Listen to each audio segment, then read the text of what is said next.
Emma was a 15-year-old girl who usually walked home from school alone. It was something she'd done 100 times before. Her house was just a 15-minute walk away, and the route was always quiet and peaceful. But one evening, as the sun began to set and the shadows grew longer, something felt off. Mom stepped out of the school gate. The street, usually filled with the chatter of students, was eerily silent. Emma brushed off the unease, telling herself it was just her imagination. But as she walked, she couldn't shake the feeling that someone was following her. The first time she heard the sound, it was faint, like a twig snapping. She froze, her heart pounding in her chest.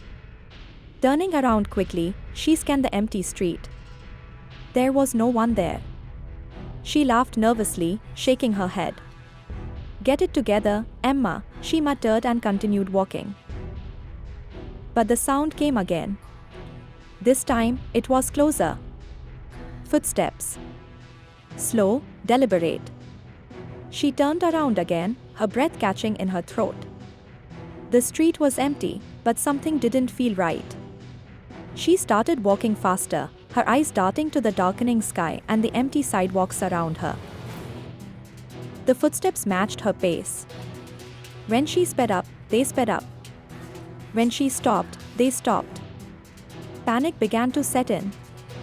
She clutched her backpack tightly and decided to call her mom. Pulling out her phone, she realized the battery was dead. Emma's mind raced. She considered running but decided to stay calm. She took a deep breath and continued walking, forcing herself to stay composed. That's when she saw it. A figure in the distance, standing perfectly still at the end of the street. It was too far to make out any details, but Emma could feel its eyes on her. The figure didn't move. It just stood there, watching. Her heart pounded in hers as she debated what to do. Turning back would mean taking the longer route home, through the woods, and that felt even more dangerous. So, summoning all her courage, she decided to keep walking. As she got closer, the figure began to move. Slowly, deliberately, it stepped out of the shadows. Emma couldn't see its face.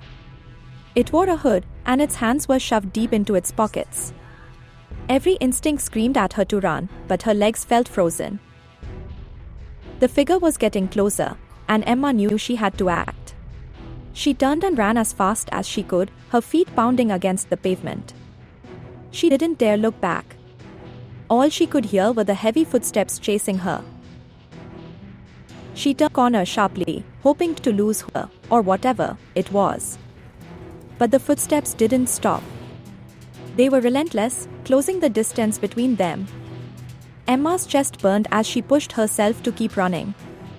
She could see her house now, just a few blocks away. The streetlights flickered as she sprinted past them, the air growing colder.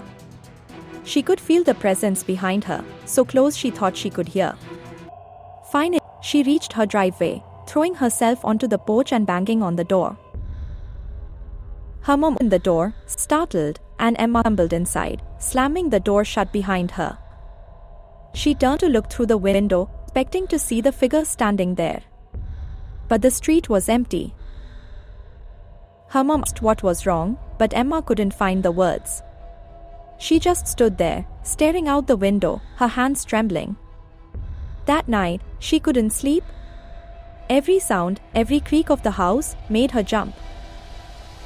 The next morning, when she stepped outside, she found nothing on the porch, a single footprint, larger than any human foot she'd ever seen.